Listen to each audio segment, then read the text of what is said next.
Olá pessoal, estamos aqui de volta, nosso quarto dia da Semana do Corretor e hoje a gente vai fazer um fechamento, né? A gente vai falar de tudo que a gente falou nos outros vídeos, fazendo aí um painel que nada mais é que um bate-papo sobre todos os temas que a gente falou nos vídeos. A gente falou da história do corretor, evolução do corretor, a gente falou da parte do que o corretor faz e da parte de tecnologia.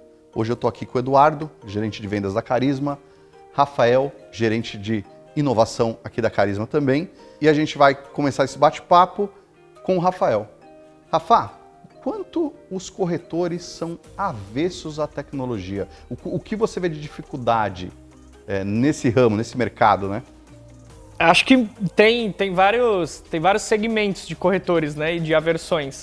Eu sempre faço um paralelo com o fenômeno Uber versus táxi. Então, quando o Uber chegou, muita gente achava que ele ia extinguir o taxista. Mas o taxista aprendeu a se modernizar para o 99 Táxi, para o Easy Táxis. E a gente ainda tem aquele taxista que não se adaptou de jeito nenhum. Então, o corretor é a mesma coisa. A gente tem o cara que já entendeu que o uso de novas tecnologias, aplicativos e ferramentas ajuda a vida dele. A gente tem o cara que é um pouco avesso, mas se a imobiliária que ele trabalha adota alguma dessas tecnologias, ele adota também. E a gente ainda tem o corretor que é da velha guarda, que é papel, caneta e às vezes encosta no CRM, por exemplo.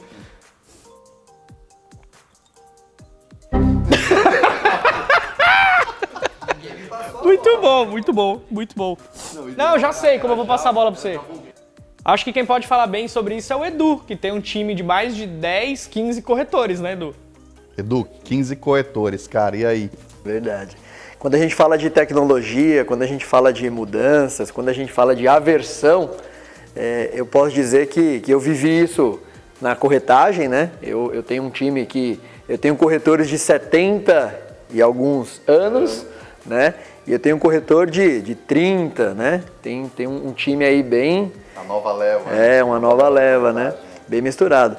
Toda vez que um corretor ele se depara com uma inovação, com uma nova ferramenta, com uma tecnologia, ele acaba ficando preocupado, ele acaba talvez rejeitando. Mas eu estou para dizer que não é só o corretor, eu acho que nós seres humanos, num primeiro momento, acabamos rejeitando aquilo que é desconhecido, né? E não é diferente com a corretagem. Mas, como a gente até falou agora há pouco, depois que a ferramenta faz sentido, depois que aquilo é utilizado, depois que aquilo é provado, é meio que difícil você seguir sem ter aquilo, né? Se a gente for fazer um paralelo bem simples, né? Como que é hoje, né? Dirigir sem ter um Waze, né? Como que é hoje você fazer um pedido de comida sem ter um aplicativo ali do iFood? Então, a ferramenta, o CRM para o corretor é muito parecido. Depois que ele começa a utilizar, depois que ele percebe as vantagens, que ele se gerencia, que ele consegue organizar as visitas para locação, que ele arruma ali o lote de chaves, falando de coisas aqui simples, ele valoriza, né? O corretor ele acaba gostando bastante. Na realidade, a gente tem aqui muita coisa que acontece da gente passar inovação para os corretores, tanto corretores quanto atendentes de locação, pessoal da administração, e a pessoa ser bem avessa, né? O Rafael, às vezes, faz algum treinamento e tal, e a pessoa, nossa, mas é difícil, mas tem que cadastrar tudo isso, tem que fazer o follow-up? Mas por que eu vou fazer follow-up? Eu já sei na minha cabeça, né? E a gente força para a pessoa fazer o follow-up, usar toda a ferramenta, e quando ela começa a usar, começa a se familiarizar com a ferramenta, ela não larga mais, né? Outro dia eu falei, e se a gente tirar o CRM agora? Não tira o CRM, né?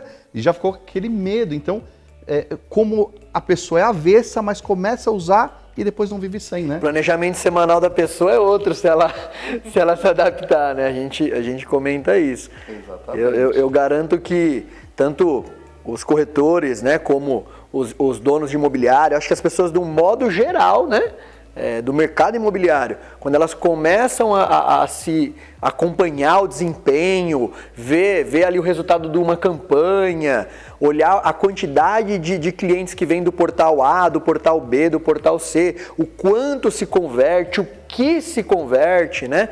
O quanto se reverte em ganhos. Eu acho que quando você acaba tendo esse raio-x, você nunca mais quer voltar. Essa é a verdade. E o mercado imobiliário, que é um mercado tradicional, eu acho que é um dos últimos que foram modernizados. Eu acho que nos últimos 5 anos ele passou por uma revolução muito grande, um estouro de novas tecnologias. A gente tem o tour virtual, né, Rafael, que surgiu há menos de 3 anos, né? Que a gente utiliza aqui na Carisma, eu não vou saber datar. Você me entendeu nessa, né? Não, mas 3 anos, né? A gente utiliza na Carisma aqui tem 2 anos. Então o mercado brasileiro e o americano ele tem a sua disparidade de datas de quando se começou a usar. Mas aqui a gente já usa há 2 anos e a gente vê muito benefício das mudanças depois que o resultado aparece. Então talvez você, corretor, não goste muito da mudança, não goste muito de se adaptar, mas acredita um pouquinho, né? Investe um pouquinho, insiste um pouquinho, porque quando o resultado vem, a gente acaba entendendo o porquê daquela turbulência inicial das mudanças que é natural do ser humano. E acho que você mesmo, né, Leandro, deve ter encarado muito isso quando começou na corretagem. Tinha suas dificuldades, tinha suas coisas a se adaptar. Eu lembro quando a gente fazia o anúncio no jornal, né? Que a gente tinha que fazer uma tabelinha lá na máquina de datilografia, mandar por fax para o jornal no outro dia imprimir os anúncios, né? E depois de um tempo veio os anúncios com foto. Acho que nenhum de vocês dois pegaram os anúncios com foto, mas a gente realmente tinha uma máquina de fotografia, tirava foto, colocava junto no texto datilografado, enviava para o jornal e depois o jornal fazia essa publicidade. É uma coisa que hoje não tem mais como fazer com esse volume de anúncios que a gente tem. Então, o que a tecnologia trouxe de rapidez para esse mercado imobiliário, né? Edu, falando um pouco dos primeiros passos aí na corretagem.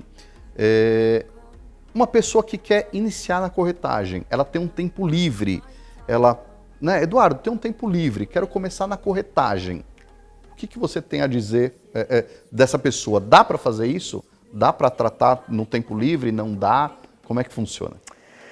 Cara, eu vou fazer um comentário antes de responder o sim ou não, mas eu costumo dizer que a corretagem, assim como diversas outras profissões, ela depende ali de um trabalho, de um aprendizado, de uma formação, como foi dito, né? De um empenho. Infelizmente, não só a corretagem de imóvel, né, mas as demais corretagens que nós temos, ela acaba vendo como, olha, meio período do meu dia eu posso me dedicar a essa atividade. E a corretagem imobiliária, ela acaba sendo um pouco complexa comparado, né, com só a corretagem, porque tem a captação, tem a visita, tem a negociação, tem a documentação. Então, assim, se a pessoa tiver meio período do dia para se dedicar a isto, porque ela está numa fase de transição, porque ela está ali se adaptando ao negócio, mas não pode durar por muito tempo, né? Em algum momento ela tem que virar essa chave e ir se dedicar único, exclusivamente, num período comercial a esta atividade, né? Como advogado, né? Então imagina que, né, eu sou um advogado e assim, ó, eu vou pegar a minha tarde que está livre e eu vou ser um advogado. Eu vou ser um contador, né? Eu vou ser um dentista, né? Nas minhas horas livres. A probabilidade desse profissional ter um sucesso, ter um desempenho satisfatório é menor do que aquele dentista, aquele advogado, aquele contador que de fato se dedica, que de fato utiliza das ferramentas para conseguir mais clientes, conseguir uma carteira, né, para locação, para venda. Então, para quem está interessado em entrar no ramo, eu acho que durante um período ali de adaptação, a gente já teve situações assim, né, de pessoas que estavam com uma renda pequena numa outra atividade e que queria... A corretagem veio como um complemento de renda no primeiro momento, perfeito, né? Perfeito. E depois até a pessoa pegar ritmo e fazer da corretagem realmente a sua atividade principal. Sim, porque se comparada com a renda, o ganho que ela tinha da outra atividade, a corretagem é algo que dá para dizer que 2, 3, 4, 5 vezes, não tem limite, né? Dependendo da corretagem, da quantidade de imóveis que você aluga, da quantidade de imóveis que você vende, você não tem um limite, né? Então, quanto você mais se dedicar, melhor. A corretagem tem um ganho variável, mas é o que o Eduardo falou. Esse ganho não tem limite, né? Você não tem limite, vou alugar só 10 imóveis, vou vender só 2 imóveis por mês. Você pode locar 20, 30, o quanto o seu braço alcançar. E não dá para ser em meio período ou só nas horas extras. Né? Exatamente. Uma coisa que a gente tem brigado muito aqui na empresa é justamente o que o Eduardo estava falando, é esse meio período. É lógico que a gente acredita que tem que haver uma transição, né? A gente já pegou pessoas que vendiam sapato e foram ser corretores de imóveis, pessoas que saíram do escritório foram ser corretores de imóveis. Existe esse período de transição até para saber se a pessoa realmente tem o tino comercial para a corretagem. A corretagem trabalha com pessoas e não são todas as pessoas que conseguem ter esse tino para trabalhar com o público em geral, né? Mas hoje a tecnologia está aí para ajudar a gente também, né? Existem os CRMs que conseguem moldar o tipo de atendimento e fazer o funil de vendas, né? Fala um pouco do funil de vendas, Rafa. Como é que a tecnologia pode ajudar a você saber se aquele cliente está quente, morno ou frio na aquisição de uma venda ou na aquisição de um produto de locação? Funil de vendas é uma ferramenta, uma metodologia para você conseguir organizar a sua base de potenciais clientes, né? Então, até alguns anos atrás, principalmente antes da invenção da internet, todo mundo que entrava para você atender, você chamava de cliente. E isso é muito errado, porque o cara não comprou nada seu ainda, né? Ele é um lead, ele é uma oportunidade de negócio. O seu cliente é aquele com quem você tem um contrato, com quem você vendeu alguma coisa. Esse é o seu cliente e você fideliza ele. Mas dividir entre todo mundo que entrou em contato comigo ser um cliente, tá todo mundo no mesmo balaio, vai atrapalhar a sua performance. Então, foi desenvolvida a estratégia do funil de vendas, que hoje no mercado você vai ver muito o funil de vendas no setor para quem trabalha com compra e venda de imóvel e o funil de locação ou funil de captação numa outra esfera. Então você tem basicamente uma estrutura que vai dividir clientes entre aqueles que estão prontos para compra, aqueles que ainda estão numa fase de análise, numa fase de entender qual é a solução para o problema dele. Então, eu quero me mudar, mas eu quero me mudar comprando um novo imóvel, eu quero me mudar locando um novo imóvel, eu ainda estou entendendo qual é o meu problema. Eu sei, eu já identifiquei, eu quero me mudar, mas qual é a forma que eu vou resolvê-lo não está muito clara. Então, partindo dessa premissa, a gente tem também quem ainda está lá no topo da jornada, que entende que quer sair da casa dos pais, por exemplo. Eu quero sair da casa dos meus pais, né? Uma pessoa universitária, uma pessoa mais jovem, mas ela ainda não está estudando de fato a resolução desse problema, não está pronta para compra. Então, o que a gente faz, e o sistema, o CRM ajuda muito, é destrinchar essas pessoas dentro de um funil, onde você tem no topo as pessoas que são mais frias, no meio, principalmente no mercado imobiliário, as pessoas que já agendaram, já visitaram um imóvel, estão desenvolvendo uma proposta ou não, e as pessoas de fundo de funil, que são as que entraram com uma proposta, entraram com uma análise de documentação. Então, essa metodologia, e ela precisa ser muito apoiada por um uso do CRM, porque senão são muitos clientes para você organizar num PowerPoint, por exemplo, ela vai facilitar com que o corretor ou o profissional, o captador, consiga enxergar quais são os clientes que ele vai tratar em dias mais propícios, em horários mais propícios, com volume mais propício. O pessoal lá do topo, de repente eu vou mandar um e-mail para ele a cada 15 dias, eu vou ligar para ele fazer o primeiro contato e ele vai demorar 60, 90 dias para a gente desenvolver algo. O pessoal do fundo de funil está se mudando já, está morando num hotel, precisa alocar para amanhã, ou recebeu ali um consórcio e foi contemplado e quer comprar para ontem. E você vê, é de suma importância o corretor saber em que posição o cliente dele está para colocar esforço naquilo, né, Eduardo? Não adianta você colocar esforço, às vezes, num cliente que ainda está aqui em cima pensando se vai locar ou vender, né? Então, isso dá o norte para o corretor realmente se esforçar em quem já está mais aqui no final do funil. Hoje, se eu fosse separar, eu diria que tem um cliente que ele quer a orientação, que ele quer a instrução, né? Ele quer ali ser orientado, ele quer receber as informações porque ele ainda não pesquisou, e hoje o nosso mercado ele acaba sendo muito diverso, né? Não existe um único lugar que envolve todo o cenário, né? De imóveis, né? Então são diversos portais. E às vezes no mesmo portal tem o mesmo imóvel anunciado por diversos PDVs, né, por diversas imobiliárias. Aí ele não consegue ter acesso a algumas informações referente ao cartório, referente ao banco. Então ele acaba procurando uma empresa, né, uma imobiliária, um corretor que entenda disso tudo para receber a instrução, né, para ter todo o caminho dele. Então, esse está ali no topo do funil, só que você acaba criando ali um elo, né? Porque ele acredita, ele confia. Agora, aquele que ele já está instruído, seja por nossos corretores, seja pelo mercado, seja por ele mesmo, ele acaba visitando, ele acaba negociando, né? E existe aquele cliente que é como o Rafa falou, né? Que ele quer comprar, ele quer alugar, ele veio para decidir. E aí esse cliente é o que o cliente está ali, o corretor está ali na ponta. A gente não pode desprezar nenhuma das fases, todas elas são muito importantes. A dificuldade é você conseguir gerir tudo isso, né? Quando você pega uma quantidade mensal de 800 a 1.000 clientes, dependendo de uma carteira, né? Leads. Leads. 1.000. Dá um Rafa leads, aqui, ó. Perfeito. Então é difícil você gerir isso, né? Então você precisa ter ali um acompanhamento, um cuidado, né? Para que esses leads se tornem clientes. É isso Boa. aí. Mas assim, pensando que a gente está na era do autoatendimento, em que a gente tem lojas europeias dividindo cestas, por exemplo, em loja de roupa. Uma cor eu quero me autoatender, uma cor eu quero atendimento do atendente.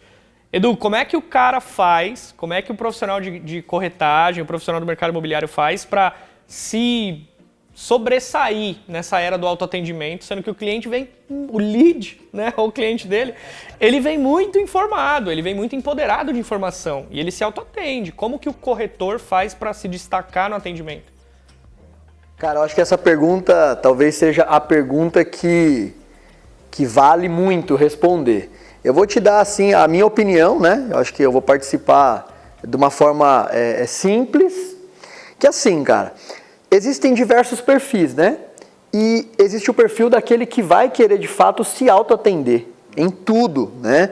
Ele vai comprar pela internet, ele vai fazer o pedido da comida, vai fazer a compra do mês, ele vai deixar todas as contas em débito automático e talvez ele vá comprar ou vá alugar direto também, né? Da forma que nós estamos hoje, não vai existir uma forma que o corretor vai ganhar todas para a tecnologia. Mas uma coisa eu tenho certeza, o trabalho de um bom corretor, porque quando a gente fala, né, do corretor, assim como médico, assim como advogado, né, tem o bom médico, o bom advogado, né? Um bom corretor, ele consegue sim agregar muito valor frente ao autoatendimento. Porque ele pode ter uma exigência no cartório, ele pode ter uma dúvida no banco, ele pode precisar negociar, e muitas vezes negociar com o proprietário você acaba se indispondo, porque tem todo um estresse ali, tem toda uma barganha, né? Então o corretor ele já tem esse hábito, ele já tem esse costume, e aí o comprador acaba utilizando ele ali como se fosse um escudo, né? Frente ao proprietário, a questão da documentação, o filtro, né, de quais são os documentos, a matrícula, IPTU, são o kit de certidões, qual é o prazo. Se você for se autoatender comprando um eletrodoméstico, você vai buscar algumas informações, a característica do produto, você consegue comprar ali, é um pouco mais fácil, né? Mas quando você vai fazer a compra de um imóvel, ela envolve muitas coisas que você pode sim se informar. Não é impossível comprar direto, não, tá? Não é difícil, talvez, só que você vai gastar muito tempo, você vai ter trabalho para isso. Então vão ter pessoas que vão valorizar o trabalho, vão valorizar o conhecimento e vão procurar um profissional. E vão existir aqueles que vão optar se autoatender, né? Se você for comprar um carro hoje, entrar em qualquer site aí, não vamos falar nome não, mas entrei num site aí para procurar um carro. E aí eu vejo o anúncio, né, do Leandro, vejo o anúncio do Rafael e vou negociar direto com eles, tá? A gente sabe que existem diversos riscos, né, que existem diversas problemáticas quanto à compra de um carro, né, que é um bem durável, mas é um bem de valor inferior comparado do imóvel. Então, os riscos para um imóvel são os mesmos, tá? E te diria que a complexidade pode ser muito maior comparada com a de um carro. E existe uma questão emocional também, né? Quando você está sendo atendido, né, por uma pessoa que você sabe que é um profissional, ele te traz mais segurança. E não tem coisa pior do que você deitar na tua cama e você não saber se aquilo deu certo, se aquilo não deu certo, se você fez o correto, se você não fez. Então, muitas das vezes as pessoas procuram um advogado que também pode dar esse suporte para você que está comprando, para você que está vendendo. Na grande maioria das intermediações que nós atendemos aqui, tem um advogado com o comprador, tem um advogado com o vendedor. Então, por que não ter um corretor para cuidar dessa fase, né? Mas muito legal o que você falou, Edu. Eu acho que a gente pode resumir em tempo. Tempo e esforço.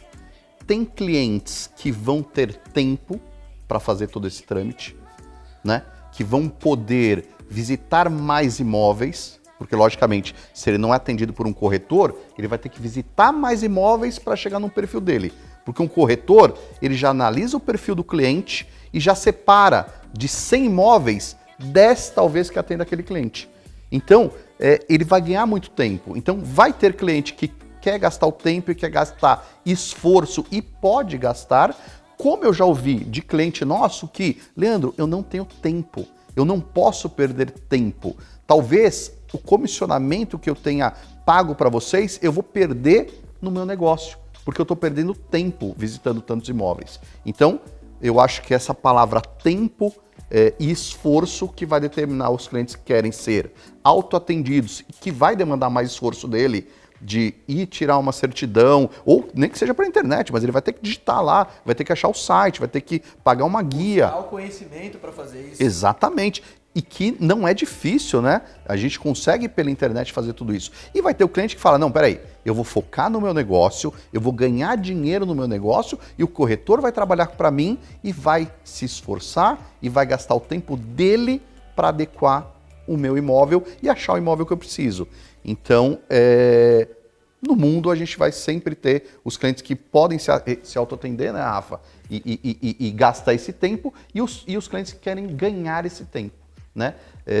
Uma outra curiosidade também é que às vezes tem esse tabu, né? Que, eu vou comprar com o corretor, sempre o valor do imóvel vai ser mais caro. E não, a gente teve aí um caso, acho que recente, que a gente conseguia moldar um valor mais baixo por uma venda que aconteceu com um valor mais alto diretamente, né? Sim. O proprietário, nesse caso em específico, ele valoriza muito o trabalho do corretor, né? Que cuida de todo o processo. Então, o proprietário, ele chegou a comentar que eu venderia pelo mesmo preço, pagando ou não a comissão, pelo trabalho que seria feito. Então, é uma outra frente, né? Porque quando a gente fala, né, vou comprar, né, o cliente empoderado de conhecimento, de informação, então ele vai comprar, então ele está pesquisando. Mas e o proprietário? Né? Então a gente tem esse lado. Você que quer colocar o imóvel à venda, você que está precisando realizar a venda desse imóvel, né? E agora, vou eu anunciar esse imóvel? Vou colocar aonde? Quanto eu pago para anunciar? Deixo alguém entrar na minha casa sem ter a mínima noção de quem seja, né? Se de fato o nome dele aprova, a questão da segurança. Na imobiliária, querendo ou não, você tem ali vários leads, né? Circulando, né? E quem sabe um daqueles leads se encaixe com aquele imóvel que você, proprietário, cadastrou conosco. Então, o filtro, vamos dizer assim, ele acontece muito mais rápido, ele é muito mais imediato, né? A gente já ouviu, né, Leandro, que assim, já falou algumas vezes, né? Normalmente quando eu quero comprar carne, eu procuro um açougue, Exatamente. né? Quando eu quero pão, eu vou na padaria. Se você quer um imóvel, vou na imobiliária. É isso aí. Então, seja o comprador, seja o vendedor, não tem muito segredo, é isso. Eu acho que isso faz todo sentido também no campo do preço, né? Porque a profissão do corretor no Brasil, eu tenho às vezes essa percepção de que a profissão do corretor ela é um pouco subestimada, ela é um pouco desvalorizada. Então, quando eu vou no açougue que eu gosto, eu pago o preço que eu quero. Quando eu compro um tênis de uma marca que eu gosto, eu pago o preço que eu quero. Por que você compra iPhone? Você compra iPhone porque você está disposto a pagar o preço e ter a qualidade daquele produto. E aí a gente ouve muito, né, dos profissionais que estão ralando todos os dias e a gente vê muitas vezes o proprietário negociando algumas taxas que são do mercado. Então, alô, proprietário, estou falando com você aí. né? A gente ouve muito isso do mercado. Pô, mas tudo isso de corretagem? Mas tudo isso de comissão?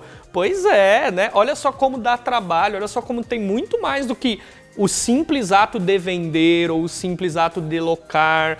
Tem estrutura, tem formação, tem tecnologia, tem implantação dessas práticas.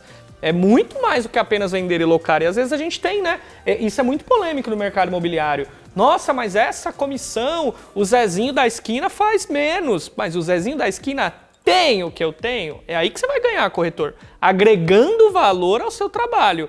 Não descendo a escada para fazer um trabalho menor, porque o Zezinho da esquina faz. Exatamente.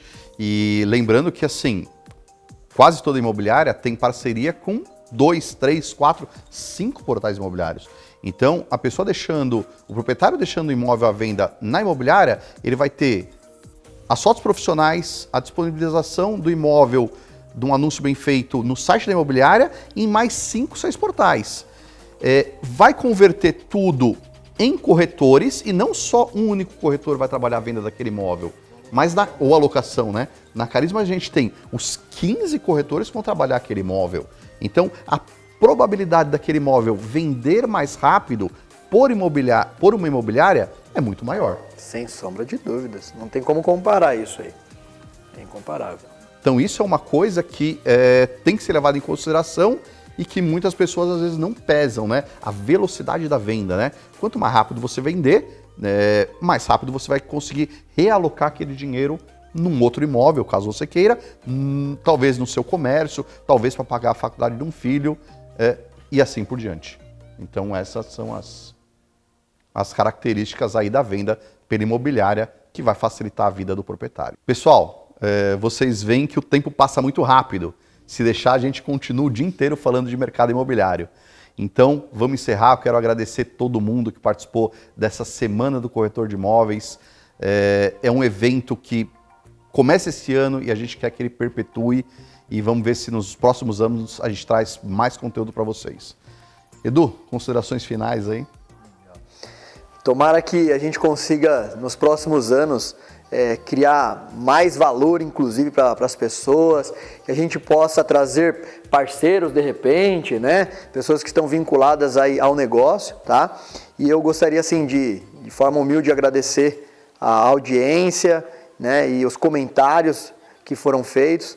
Eu acho que sem a participação de você desse lado aí, não tem sentido do nosso de cá. Agradecer aqui os nossos corretores, nosso time de corretores, agradecer aqui os nossos parceiros dos bancos, dos cartórios, os correspondentes bancários, tá? São todos de muita importância. Acho que se no final a gente pudesse compartilhar a rede social dos nossos parceiros aqui, seria muito legais, né? Agradecer aqui a Romão aí que fez o trabalho com a gente, ficou aí durante esses dias, e dizer que o nosso objetivo aqui é contribuir para o mercado imobiliário, é contribuir para o corretor, é contribuir para o proprietário de imobiliária, para o futuro corretor e para aquele que precisa melhorar a sua imobiliária. A ideia é que a gente possa continuar um trabalho, né, nos próximos meses e, particularmente, eu posso falar aqui por nós, né, a gente gosta muito do que faz. Eu acho que a energia que a gente investe aqui é porque o coração aqui bate com vontade sobre o que a gente faz, cara. Passar informação, né? Informação nunca é demais. Informação do mercado imobiliário. Um mercado tão tradicional, tão sempre fechado, né? E que está se abrindo agora. Então, por que não compartilhar as boas experiências com outras imobiliárias, né? Com outros corretores? Nada mais justo. Tem mercado para todo mundo, né? Rafa, considerações finais? Quero agradecer, sobretudo, a audiência e pedir para que você que está aí do outro lado da telinha deixe para a gente um pouquinho da sua história como corretagem, um pouquinho de como é estar do outro lado, de repente, da cidade ou em outro estado do país. O que você faz, né? Você é corretor, você que está nos assistindo é dono de imobiliária. Deixa o seu like, compartilhe. Isso é muito clichê no YouTube, mas faz toda a diferença, tá? Para que o nosso trabalho, primeiro, massageie um pouquinho o ego, né, de quem está se esforçando para fazer, e depois chegue a outras pessoas. Estendeu o agradecimento à nossa equipe da Carisma Imóveis, um corpo gigantesco de pessoas incríveis da equipe de limpeza, até o time de vendas, passando pelo balcão administrativo, toda a equipe que todos os dias dá duro com a gente. Tem uma frase que diz, né, que o essencial é invisível aos olhos. Enquanto a gente está aqui, tem toda uma estrutura que não se vê montada e isso é muito valioso. Então, quero deixar disponíveis as nossas redes sociais para que vocês sigam em contato com a gente, tirem suas dúvidas, queiram engajar. Eu quero trabalhar na Carisma, vem, né? Entre em contato com a gente. Vamos estar conectados além de apenas um vídeo. Obrigado demais e nos vemos por aí. Pessoal, essa foi a Semana do Corretor Carisma Imóveis. Até a próxima. Valeu!